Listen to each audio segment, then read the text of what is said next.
सतनाम श्री वाहेगुरु साहिब जी। तनासरी महला पहला कर दूजा अष्टपदियाँ। एक ओंकार सतगुर प्रसाद। गुर सागर रतनी पर पूरे, अमृत संत चुगे नहीं दूरे। हर रस चोग चुगह प्रभ पावै, सरवर मह हंस प्राण पत पावै। क्या बग बपड़ा छपड़ी नाए, कीचड़ डूबे मैल न जाए। रहाओ रख रख चरण तरे विचारी, दुविधा छोड़ भय निरंकारी।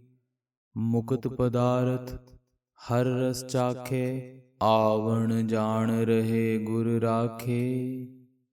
सरवर हंसा छोड़ न जाए, प्रेम भगत कर सहज समाए। सरवर में हंस हंस में सागर, अकथ कथा गुर बचनी आदर। सुन मंडल इक जोगी बैसे, नार न पुरख कहो को कैसे। त्रिभुवन जोत रहे लिवलाई, सुर नर नाथ सचे सरनाई। आनंद मूल अनाथ आधारी, गुरुमुख भगत सहज बिचारी। भगत वचल पै काटन हारे, हऊ में मार मिले पग तारे। अनिक जतन कर काल संताए, मरण लिखाए मंडल मह आए। जन्म पदार्थ दुविधा खोवे, आप न चीनस प्रम प्रम रोवे। कहतो पढ़तो सुनतो एक, तीरज तरम तरणी तर टेक। जत सत संयम हृदय समाए, चौथे पद को जे मन पति आए। साचे निर्मल मैल न लागे, गुर कै शब्द परम पौ पागे।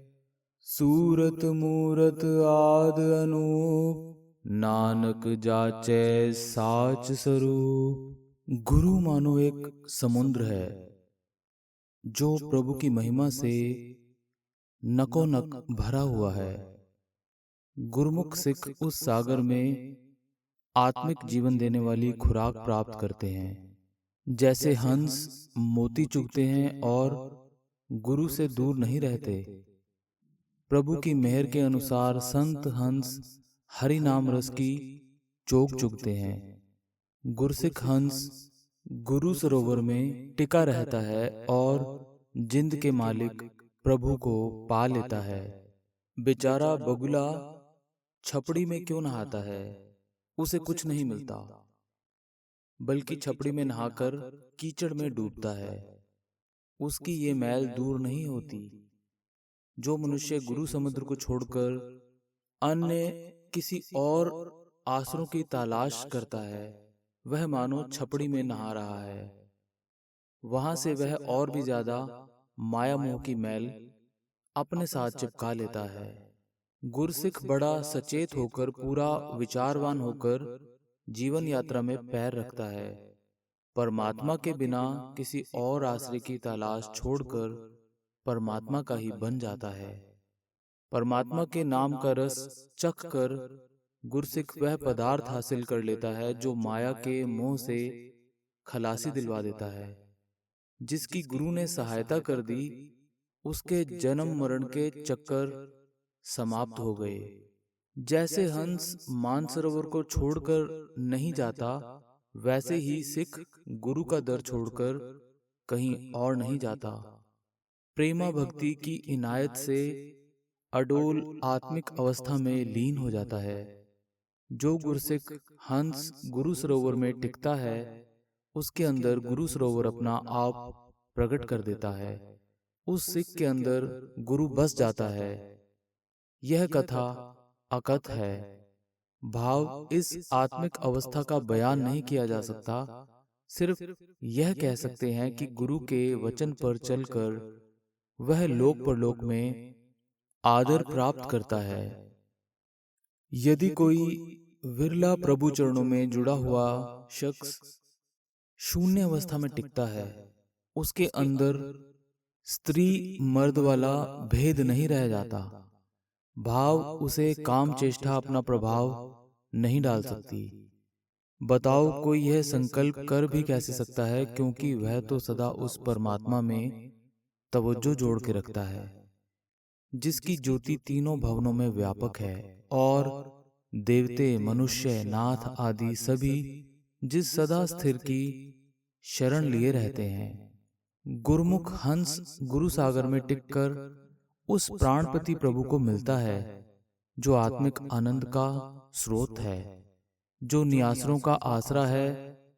गुरुमुख उसकी भक्ति के द्वारा और उसके गुणों के विचार के माध्यम से अडोल आत्मिक अवस्था में टिके रहते हैं। वह प्रभु अपने सेवकों की भक्ति से प्रेम करता है, उनके सारे डर दूर करने में समर्थ है। गुरुमुख अहंकार को मारकर और साधु संगत में टिककर उस आनंद मूल प्रभु के चरणों में जुड़े रहते हैं। जो मनुष्य बेचारे बगुले की तरह अहंकार की छपड़ी में नहाता रहता है और अपने आत्मिक जीवन को नहीं पहचानता, वह अहंकार में भटक भटक कर दुखी होता है। परमात्मा के बिना किसी और आश्रय की तलाश में वह अमूल्य मानव जीवन गवा लेता है। अनेक अन्य ही जतन करने के कारण सहेड़ी हुई आत्मिक मौत का लेख ही अपने माथे पर लिखाकर इस जगत में आया, और यहाँ भी आत्मिक मौत ही गले पड़वा लेता है। पर जो मनुष्य एक परमात्मा की महिमा ही नित्य उच्चारण करता है, पढ़ता है और श्रवण करता है तथा धरती के आश्रय प्रभु की टेक पकड़ता है, वह गंभीर स्वभाव ग्रहण करता है। वह मनुष्य जीवन के फर्ज को पहचानता है। अगर मनुष्य गुरु की शरण में रहकर अपने मन को उस आत्मिक अवस्था में पहुंचा ले जाए जहां माया के तीनों गुण ही जोर नहीं डाल सकते, तो सहज ही जत्सत और संयम उसके हृदय में लीन रहते हैं, उसके हृदय में प्रवेश कर जाते हैं और वहां टिके रहते हैं। सदा स्थिर प्रभु में टिक कर पवित्र हुए मनुष्य के मन में विकारों की मैल नहीं चिपकती। गुरु के शब्द की इनायत से उसकी भटकना दूर हो जाती है, उसका दुनियावी डर सहम समाप्त हो जाता है। नानक भी उस सदा स्थिर हस्ती वाले प्रभु के दर से नाम की दात मांगता है, जिस जैसा और कोई है ही नहीं, जिसकी सुंदर सूरत और जिसका अस्तित्व आद से ही चला आ रहा है। गुरु मानो एक समुंदर है जो प्रभु दी सिर्फ सलाह दे रत्ना नाल नको नक भरिया होया है। गुरमुख सिख उस सागर विचों आत्मिक जीवन देने वाली खुराक प्राप्त करते हैं।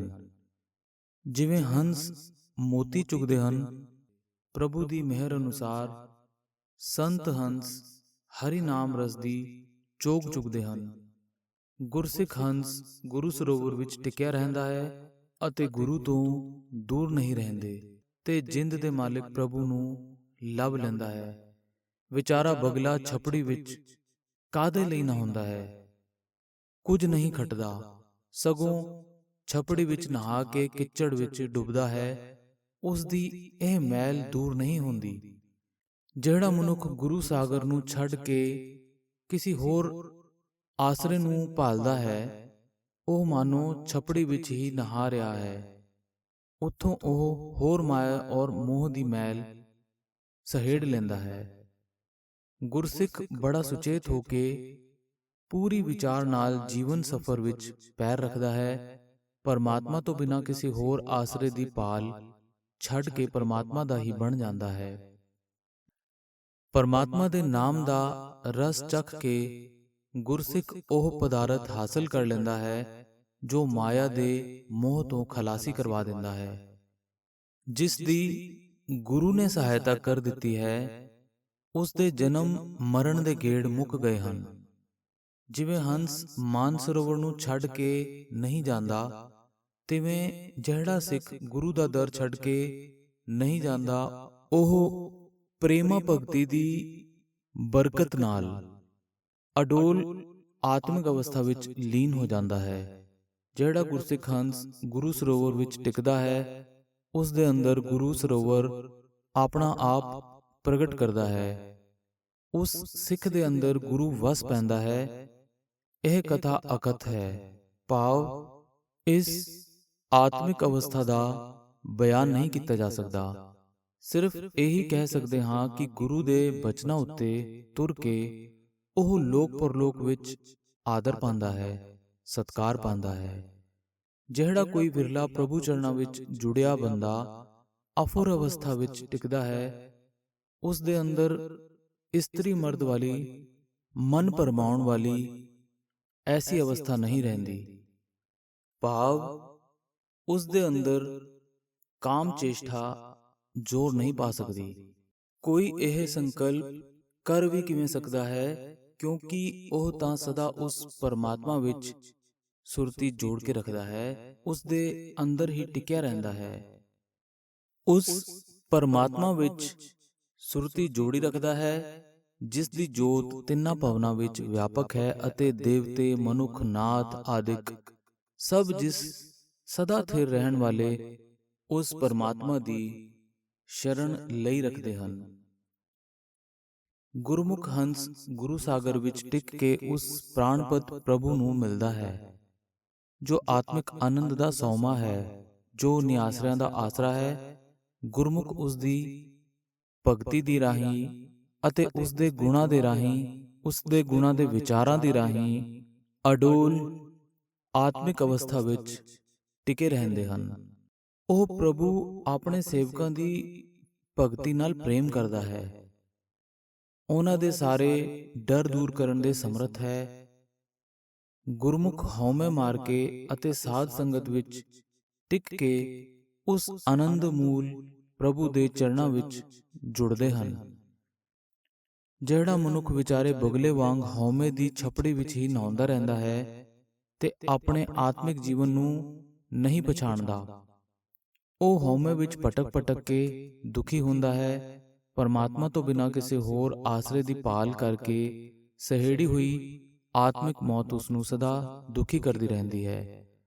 ਉਹ ਪਿਛਲੇ ਕੀਤੇ ਕਰਮਾਂ ਅਨੁਸਾਰ ਧੁਰੋਂ ਆਤਮਿਕ ਮੌਤ ਦਾ ਲੇਖ ਹੀ ਆਪਣੇ ਮੱਥੇ ਉੱਤੇ ਲਿਖਾ ਕੇ ਇਸ ਜਗਤ ਵਿੱਚ ਆਇਆ, ਅਤੇ ਇੱਥੇ ਵੀ ਆਤਮਿਕ ਮੌਤ ਹੀ ਵਿਹਾਜਦਾ ਰਹਿੰਦਾ ਹੈ। ਪਰ ਜਿਹੜਾ ਮਨੁੱਖ ਇੱਕ ਪਰਮਾਤਮਾ ਦੀ ਸਿਫਤ ਸਲਾਹ ਹੀ ਨਿਤ ਉਚਾਰਦਾ ਹੈ, ਪੜ੍ਹਦਾ ਹੈ ਅਤੇ ਸ਼ਰਵਣ ਕਰਦਾ ਹੈ, ਤੇ ਧਰਤੀ ਦੇ ਆਸਰੇ ਪਰਮਾਤਮਾ ਦੀ ਟੇਕ ਫੜਦਾ ਹੈ, ਉਹ ਗੰਭੀਰ ਸੁਭਾਅ ਵਾਲਾ ਸੁਭਾਅ ਪ੍ਰਾਪਤ ਕਰ ਲੈਂਦਾ ਹੈ, ਅਤੇ ਉਹ ਮਨੁੱਖਾ ਜੀਵਨ ਦੇ ਫਰਜ਼ ਨੂੰ ਪਛਾਣਦਾ ਹੈ।